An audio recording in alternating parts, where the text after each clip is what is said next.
నెల్లూరు జిల్లా వరికుంటపాడు మండలంలో వైఎస్ఆర్ కాంగ్రెస్ పార్టీకి గట్టి ఎదురు దెబ్బ పడింది. జి కొండారెడ్డిపల్లిలో 200 మంది వైసీపీ నేతలు, కార్యకర్తలు తెలుగుదేశం పార్టీలో చేరారు. ఎమ్మెల్యే కాకర్ల సురేష్ స్వయంగా కండువా కప్పి వారిని టీడీపీ తీర్థం పుచ్చారు. ఈ సందర్భంగా గ్రామస్తులు ఎమ్మెల్యేకు ఘన స్వాగతం పలికారు. అనంతరం ఏర్పాటు చేసిన సభలో ఎమ్మెల్యే సురేష్ మాట్లాడుతూ కూటమి ప్రభుత్వం అధికారంలోకి వచ్చిన 10 నెలల్లోనే రాష్ట్ర అభివృద్ధికి కొత్త శకాన్ని తెచ్చిందని తెలిపారు. పెన్షన్ల పంపిణీ, సీసీ రోడ్ల నిర్మాణం, అభివృద్ధి పనులు యుద్ధ ప్రాతిపదికన కొనసాగుతున్నాయని చెప్పారు. గత 5 ఏళ్ల వైసీపీ పాలనలో రాష్ట్రం పూర్తిగా వెనుకబడిందని, ఇప్పుడు రాష్ట్రాన్ని అభివృద్ధి బాటలోకి తీసుకువెళ్లగలిగేది ఒక చంద్రబాబు నాయుడేనని ఎమ్మెల్యే సురేష్ స్పష్టం చేశారు.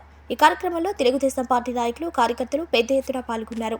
అభివృద్ధిని ఆకాంక్షించి అనేక సంక్షేమ కార్యక్రమాలు, అనేక అభివృద్ధి కార్యక్రమాలు మన ప్రాంతంలో చేస్తూ గ్రామాల్లో మౌలిక వసతులు కలగలతో ఉదగి నియోజకవర్గంలో తెలుగుదేశం పార్టీ 3 పువ్వులు మన వీరారెడ్డి గారు మన పార్టీకి దాదాపుగా 70-80 కుటుంబాలతో వారు రావడం, అలాగే మన లోకల్ తెలుగుదేశం పార్టీ నాయకత్వం మన మధు గారు కానీ వారు కానీ వర్క్ చేసి వారిని ఆహ్వానించి కలిసి పనిచేసుకుందాం, అభివృద్ధి దిశగా ముందుకు వెళ్దామని చెప్పి వారు పెద్ద మనసు చేసుకొని వారితో పనిచేయడానికి ముందుకు రావడం మంచి శుభ పరిణామం. ఇది సొంత మండలంలో రాగానే నాకు ఒక రకమైన ఎనర్జీ వస్తుంది. ఇక్కడ సొంత మండలం నిద్రపోతున్నా ఉన్న కారులో సొంత మండలంలోకి వెళ్తున్నాం అంటే నాకు అప్పుడే తెలిసిపోతుంది. అంత అభిమానం ఉన్న మండలం, పెట్టు పెరిగిన ప్రాంతం కాబట్టి, నాన్న తిరిగిన ప్రాంతం కాబట్టి చాలా అభిమానం ఉన్న మండలం. అలాగే తెలుగుదేశం పార్టీకి కంచుకోటిది.